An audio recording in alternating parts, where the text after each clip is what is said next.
Hey, True Believers, Chris Mack coming at you with Raw Manual Issue 3. And I'll be honest, back in the day, I had no desire to read anything ROM related. At first, and I'm going to be honest here, I thought the armor was kind of clunky and silly, and I thought the book was going to be silly. Man, could I have not have been more wrong. And the only reason that I picked up this issue was twofold. A, it guest starred the New Mutants, and it's also the first appearance of Paige Gurthie. If you're not sure who Paige Gurthie is, that is Husk from Generation X. So of course I was like, this is one of the first appearances, well, brief though it may be, and it's essentially the entire Gurthie family first appearance. So I had to get that because I love Cannonball, and that's just an awesome little tidbit of information there. However, after picking this book up and reading it, I love being wrong about something. I thoroughly enjoyed this book. Now, before we dive into the Space Knight himself, let's talk about who made this. This is Bill Manilow doing the story, William Johnson art, Aiken and Garvey doing inks, Ben Sean colors, Phil Felix letters. I've never heard of a letterer before. Letters, Mike Carlin editor, and of course Jim Shooter prime director. That's funny because, you know, Star Trek. Now, here we see Rom in Starshine, and they're just kind of randomly in this small, it says right here, let's go ahead and read it before I just kind of stumble over my own words. Before they left for work this morning, the busy parents of the small Appalachian city dropped their preschoolers off at the Happy Mornings Daycare Center. Upon their return, they expected to be greeted with their children's smiling faces. Instead, they returned to the news that the kids were being held hostage by a horrible alien enemy, the Dire Wraths. The print date on this book was September of 1983. And I just love the composition of this panel. We're going to go with letters and pantels today, all right, guys? The composition's awesome because we see the daycare center here, which if I was a father, we're not going to get into that. I'd be going there guns blazing. Anyway, and then we have the parents, police, SWAT, and then we have our two main characters, Rom and Starshine here in the foreground. And it just adds that type of layer and just dread of what's going on. It just really immediately jumps you right into it. And as I was saying, I always thought that Rom was going to be kind of a campy, you know, a silly sci-fi. No. He very much reminds me of something like the Silver Surfer, where there's this hero with a lot of this existential questions about life and how this type of thing could just weigh you down. Here they're fighting these things called the Dire Wraths. And here on Earth they have the, what is this called? The Wrath Hunter Rangers, which, okay. Anyway, they're working together with these things called espers that can like read the presence of wraths. And here, what's interesting is you come to find out that these wraths here, they're children. And they've never known their parents. They've never been to their home world. They don't know the customs of dire wraths. They just do what is essentially innate in them. And like, what do we do with humans, Wrath Sister? I do not know. There are no elders here to guide us. There are no elders. There have never been none for a long time. Now with wraths, they can shapeshift, which makes them hard to spot, hence why they use the espers.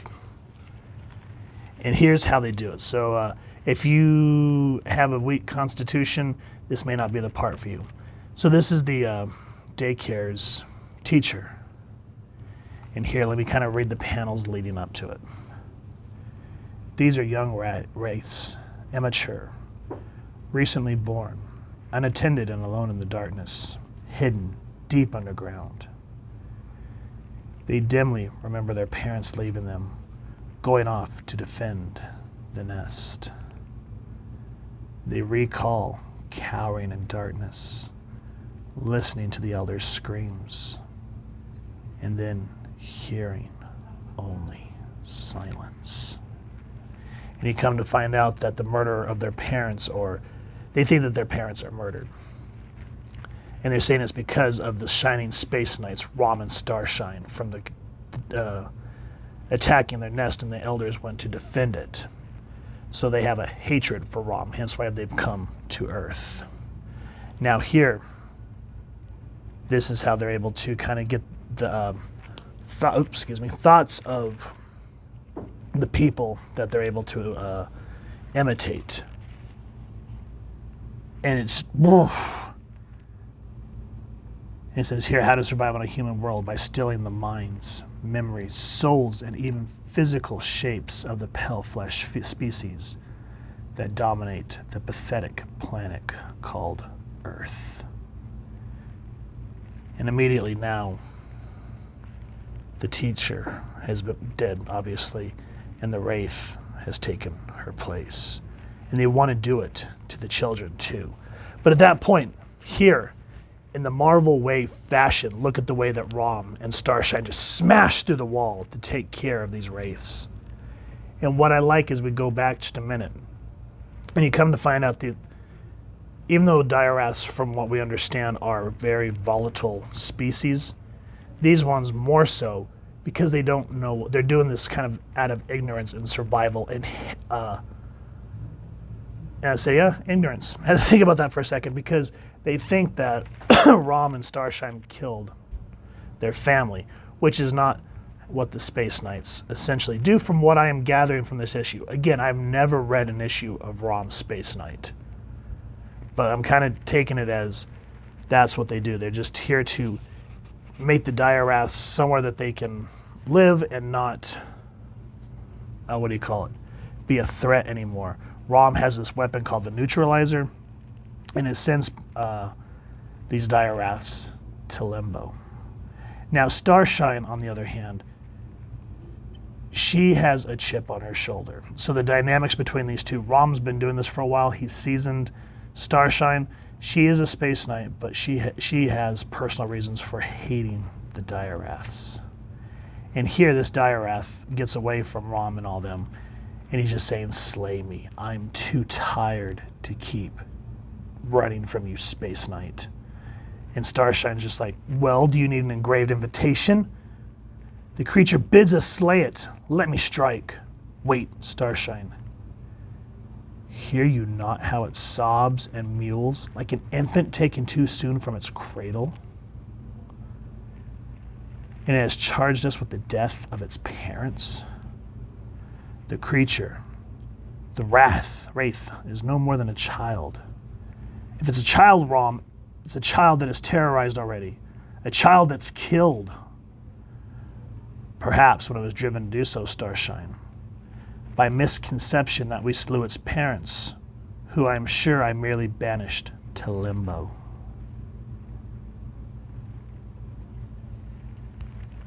And as much as Rom wants to be kind of the more, not pacifist, but the more empathetic one here, Starshine, again, for reasons that you'll have to read the book, why she hates this species, does not allow Rom that moment of compassion. And you come to find out that Rom loves the woman who was once Starshine. Her name is Brandy.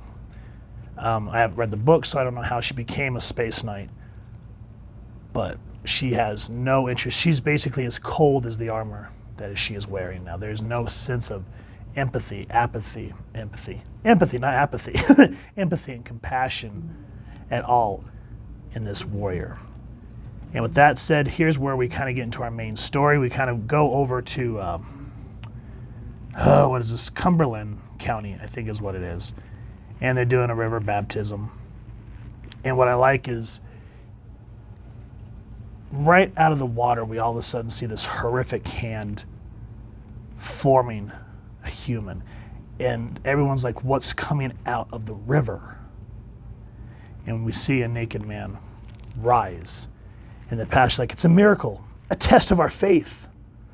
The Lord looks down and wonders, what will we do with this newborn babe of the waters?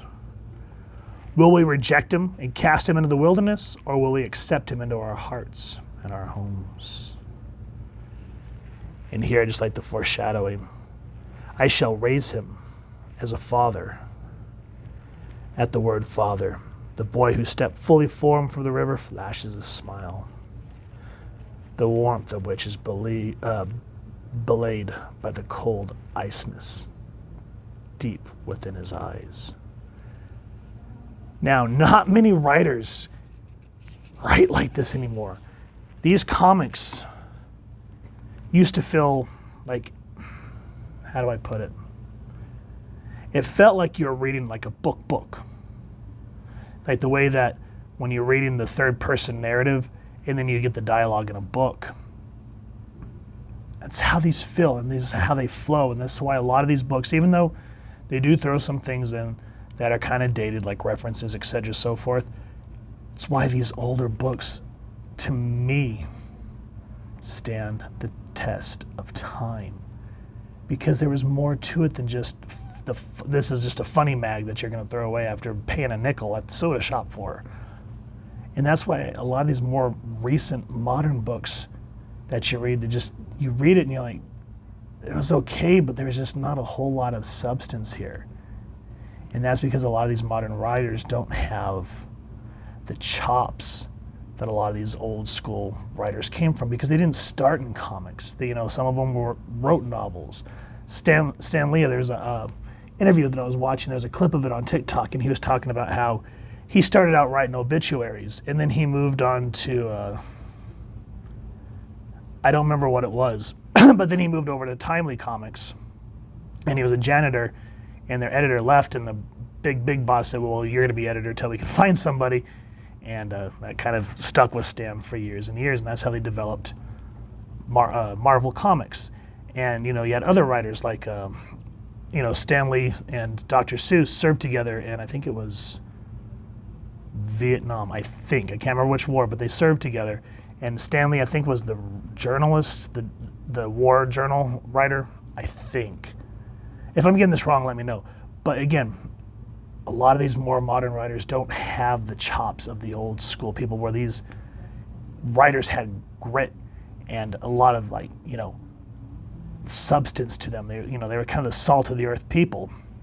And that's why these comics come out the way they do, is because they'd had real life experiences. A lot of these more modern writers, it just feels like they're writing web comics. Yes, there are those that are doing excellent job, but you can feel like the real worldness of these older comics. But it doesn't feel like, you still have a story that you're going into, because obviously what we're dealing with, like here, where the New Mutants enter into the story, and you care about them. I don't know, it's just a tangent. Let me know what you think. But that's why I prefer these older books to more modern comics. Anyway, the New Mutants are out, and Sam, I guess they're going to visit his parents, or his mom, because his father at this point has passed. But there's this huge wildfire going on. And I love how here, they're like, well, if Storm was here, she could put out the fire. And, Xavier's like, yes, but she doesn't have her powers, because at this point, X-Men 185 has already been published, where Forge went to depower Rogue because she was part of the Brotherhood, but Storm sacrificed herself instead, which Forge's neutralizer took Storm's powers away. And this is where Storm started to leave the X-Men powerless. And that's why, to me, she's like an OG badass. Because when her and Cyclops went to fight for leadership a few issues later, she defeated Scott with no mutant powers. And that's also why she's the leader of the Morlocks. Storm, when written properly, is a major, awesome character. And I hate that a lot of modern books, she gets pushed into the back. It's frustrating. Anyway, so here I like how Manilow showcases and utilizes each new mutant. Bobby here using his sunspot power to chop down all these trees, and then Sam coming in and moving all the fuel, because when there's a wildfire, anything that's out here, this is called fuel, so that's why they have to chop it down so that the fire doesn't have anything else to consume. And with that, then Rain goes in to try to find firefighters that are stuck behind the lines, She gets stuck with them because her escape route gets cut off, which is when you're a firefighter, you always want to make sure you know your escape routes. So then after that, he sends in Ileana.